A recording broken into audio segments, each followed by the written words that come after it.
Hi, my name's Donna Gallant. I'm a visual artist and art instructor. I've been a visual artist for over 50 years and an art instructor for 45. I'm also a qualified Grumbacher instructor, and I've even written lesson plans for them.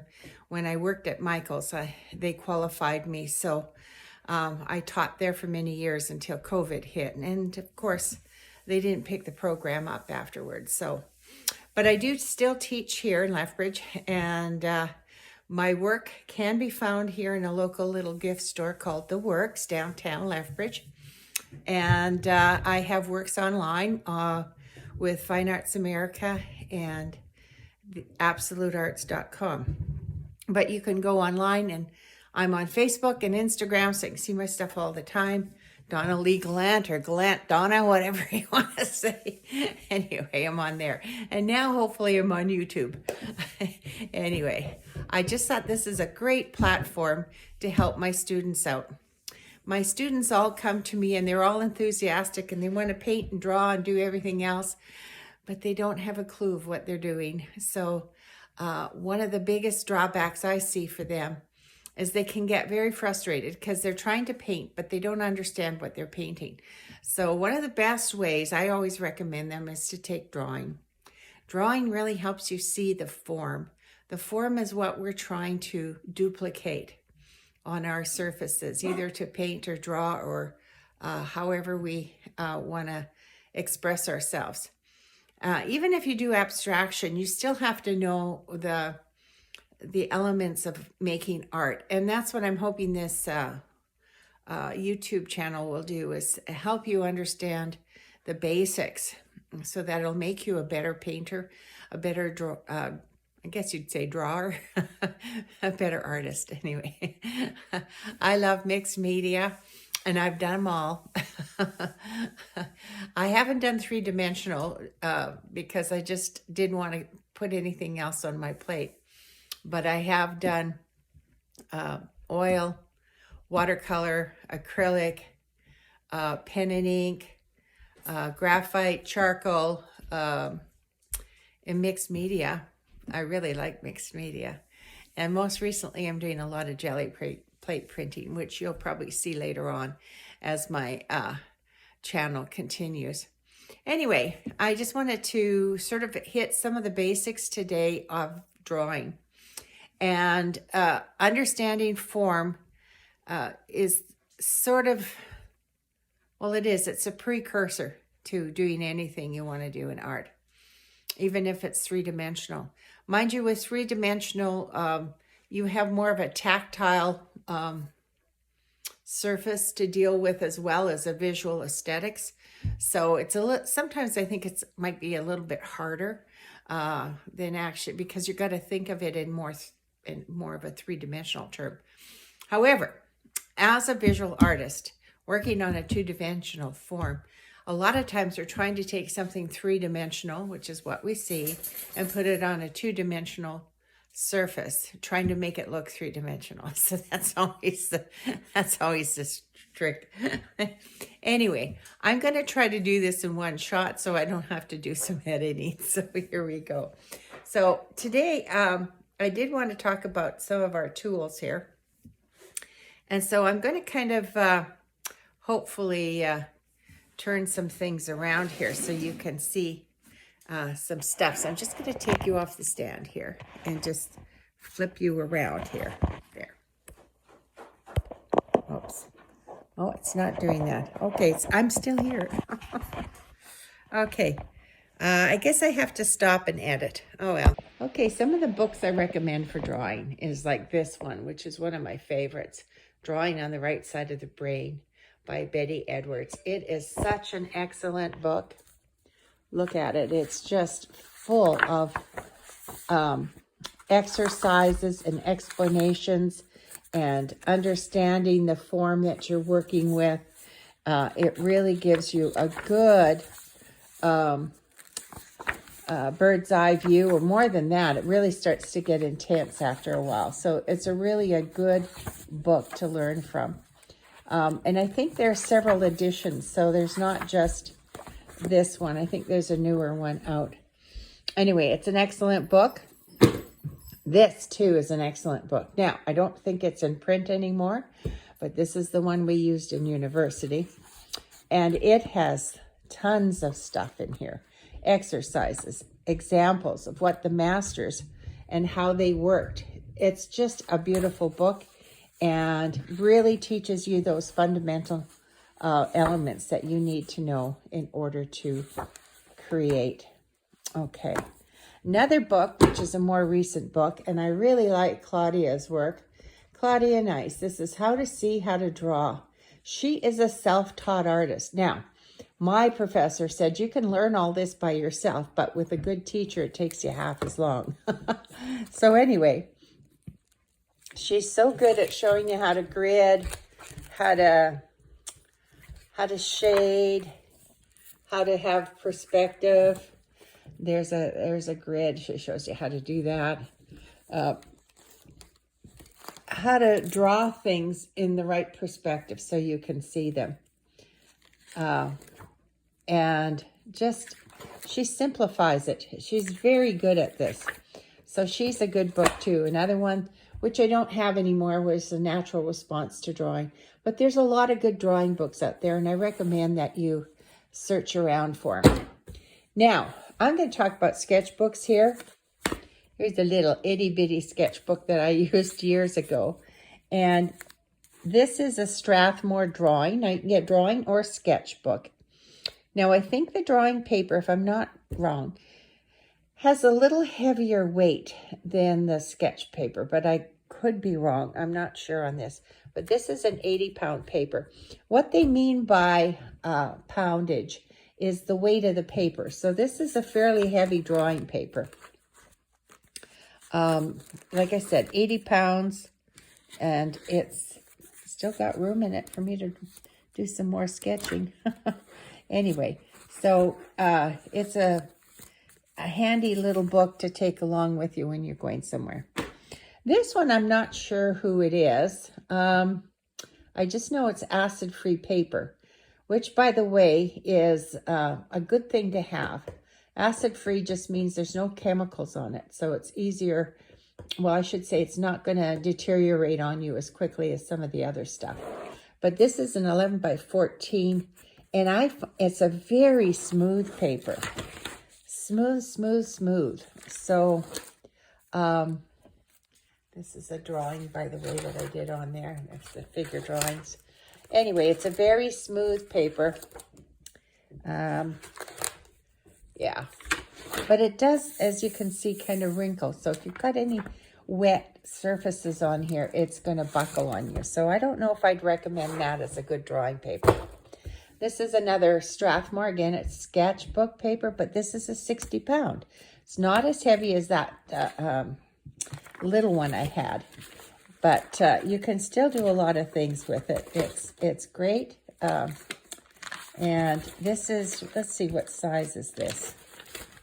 This is a 11 by 14, same as that last one. This is a bigger one. You can get them all the way up to like a 22 by 30 inch, I think.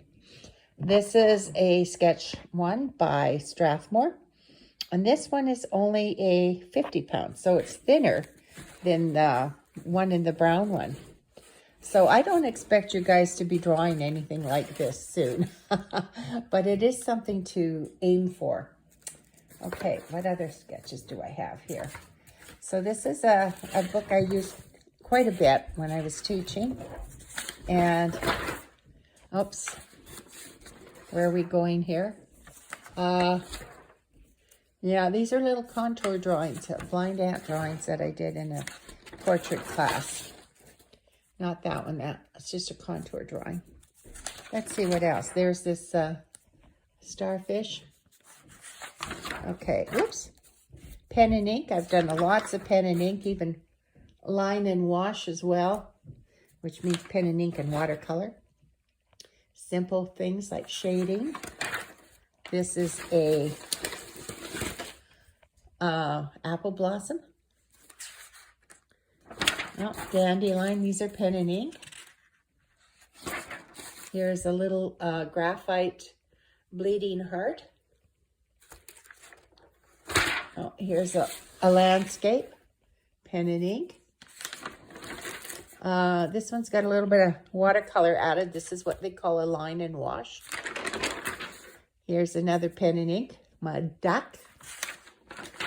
This is an exercise in understanding space and shape. There's a little waterfall. This is charcoal with pen and ink. This is a simplified drawing. Very simplified. We're just dealing with a couple values here. Dark, light, and a couple in-between values. Little bunny, pen and ink. And let's see. Yes, we have this nice little dog. I think that was in one of Claudia's books. I can't remember, but she shows you how to do it. This is one of mine. Charcoal, no, it's graphite. Okay. Studies of animal parts. And a quick portrait of my husband. Anyway, so this is a great little book to have. Okay, let's go through some of our materials here. Here is one of the kits I used in Michael's, and it is actually, I think it's is it a Faber-Castell? I'm not sure if it's a Faber-Castell, but the package is Koh-i-Noor Hardmirth, I think so. Anyway, that's the name of that outfit. But in here, we have graphite pencils, charcoal pencils, colored charcoal. We have a smudging stick, a kneaded eraser. I'll explain that to you a little bit later.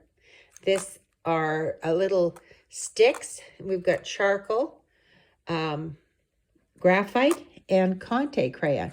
Conte crayon is much like charcoal, but it's even more compressed. You can actually get it in many, many colors, but you can with your charcoal too, because I have a set here from Derwent, which are colored charcoal. So you can see the colors right here. They're very muted, but they're lovely colors, okay? So you can also get this. This is from Derwent as well. They are large graphite, colored graphite, and they're great for doing big spaces. Okay, so those are just a few. Now let's see what else we have here. Another set of, oops. Let's see, these are Derwent sketching washes. So they go on, they're sort of, are they sort of like a graphite? And then you add water to them, and then they blend out just like a wash. So they're really cool. And these are their charcoal pencils, which come in different sizes. We also have a white charcoal pencil in there too, so it's handy for doing certain things. Okay, we also have Staedtler. These are Mars Limograph Black. And Limograph, it's like a really dark graphite. Anyway, so we have different sizes here, so it works really good. So they're a nice set to have too. Sharpie also puts out products. This one is a, it's like a marker. And as you can see here, you can use it on tile, metal, glass, or plastic. So it's a nice thing to have if you want to draw on something other than, you know, paper. I have something here. This is a really old tin. Wolf was the product. They were British-made pencils. Anyway, I have a few of them left, but most of them are pretty teeny. But I have, remember I said I had Conte in this set here? These are Conte. Well, some of these are Conte pencils. And I think there's even some carbon pencils in here. That's a Conte. Oh, it's a carbon pencil. Okay, that's cool. See? That's pretty wild. I've had them for probably 60 years or more. They're wonderful. Okay, now you can also get pencils in a stick form, and here's one of them. And I don't know if you guys have ever seen these, but they, the pencil, see, this grabs onto it. So this is great for not getting your hands dirty. So I really used this for a long time. It's great. So a couple ways of having your pencils is, this is a homemade, I don't know what you'd call it, wrap, where my pencils, pens, and stuff are in here. This is a homemade one. And this one here is a store-bought one, where I have all my line of pencils in here, all my different sizes and washes. But I also have some soft pastel pencils in there too. But anyway, so that's kind of nice. And it rolls all up. It's easy to store. I also have way over there a kit that has ink and graphite and charcoal in it. It's kind of my everything kit. You can also get a graphite, not graphite, what do you call it? Charcoal. No, these guys. This is messy, so I don't want to open it up because it is really messy. Well, I'll open it up, okay. Here we go. It is charcoal. This is a big stick of charcoal. So this is a more, what they call compressed charcoal. It's either round or square. And this one here, if I could pull it out, I'm trying to pull it out without making it too. There, I'll just show it to you. They're thin. These are called willow charcoal. They're really thin. They're really great for doing light touches. Like if you wanted to correct a painting, you could put this on there to correct your line, and it'll come right off and not leave a mark. Whereas the compressed stuff is quite heavy and it's there for quite a while. Okay, so that's them. Alrighty, now, I also have something else. If you're really into drawing, you may want to think about one of these little guards or shields. So if you wanted to do like straight lines or a dotted area, and you're worried about, or little circles, and you're worried about not having a straight line, this is a really great little gadget to have. You don't have to, it's just something a little extra. You can probably make your own. Okay, so that's on pencils. So the next thing we want to deal with is erasers. Oh my goodness, erasers. Okay, so this is a little plastic eraser. These are little white erasers. Remember Pink Pearl? That works really good. And then I cut an eraser so I can have more of a sharp edge. These are from the dollar store, and they're really great too because they've already got the sharp little edges, and you just put them on the end of your pencil. So they work really good too. But you'll find all the erasers make different marks. Now, I sort of talked to you a little bit about this, what they call a gum eraser or a kneaded eraser. And what these do is when you're working with them, you can erase, you can point them. They're pliable. They're just like I don't know how to describe them. They're like gum. Here's one. I just have to open it up here, if I can get it open. I got charcoal all over my fingers already. There we go. Okay. Oh, sorry. Sorry about making this, but it's really hard. Okay, here it is. Okay. It's very pliable. See? I can roll it in a ball if I wanted to. It gives you quite a soft line, and I'm going to demonstrate that to you further on in the video. Okay, so you'll see how that works. Then the next thing is sharpeners. So I like these little metal sharpeners the best. I had an electric sharpener, but it just seemed to, I've been through a couple of them. They just seem to disappear very quickly. Now, I'm looking for something I'm not finding, and it was here a little while ago. It is sandpaper. There it is. So you can use also, this comes with some things, and it's for helping to sharpen the tip of your pencil. So if I took my pencil here, see, and now it's going to be hard for me to do this because I can't hold the camera and do this at the same time. But you can sharpen the end so you get a nice tip. That's what these little things, but you can use regular sandpaper for that. Or you can use a trusty old, here it is, sharp edge. That'll do it too. Okay, I'm going to shut this off and try to set it up so that you can see the next set. Okay, we're going to attempt to talk to you about graphite pencils and how they are graded, just to show you what you can do with them. So I am going to start off with a 6B pencil. So this is a 6B pencil. Now let's see, we're up here.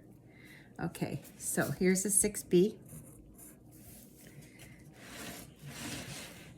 Trying to figure out how I can do this so you can see me. 6B. There we go. Is that working? Okay, 6B. Okay, that's a 6B. Here's a 2B. 2B. So as my numbers go up here, here's a 3B. A 3B. They get much heavier. The line is heavier because there's more. This is a 4B. Okay. Do I have a 5 here? Yeah, 5B. 5B. Here is a 6B. You can see just by the line how much heavier it's getting. And here is an 8B. Look at that. Now, you think that's something? I have a 9B here. Now, this is a graphite, it's not a stick, but it's sort of like a big crayon. So this is a 9B. Look at that one, and you can see how dark it is, right? Okay. Now, are they coming out the right way? I can't tell. Okay. Now, the other way, now, when we head the other direction, sometimes you can get like a H. This is an HB10, HB2, sorry. This is usually what they use in school. Okay. Now we're going to go towards the H side. Now where are my H's here? Here they are. Okay. We have an HB here, which should be right here. Actually, it looks like it should go over there. Okay. This is a, that was a, we don't have a 2H, okay. A 2H. You can see they're starting to get a little bit thinner, lighter and thinner. And this one has no, oh, here it is. This is a 3H. So you can see already how much lighter that is getting. What's this one? There's a 4H. And here is a 5H. Now, when you use these lighter pencils, they're great for doing with watercolor because they're easy to erase. Okay, so if I got an H, 5H here, if I go like this, see, I've gotten rid of it. But if I go over here to the 9B, see, it's much harder to erase. Let's try this one. There's an 8B. Okay, see?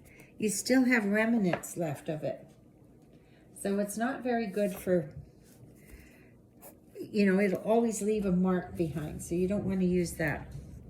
Okay, there's also these woodless pencils that you can get. This one is a 2H, or 2B, sorry. So you can see, the nice thing about this is it's all graphite. So I can do a skinny line with it or a fat line with it.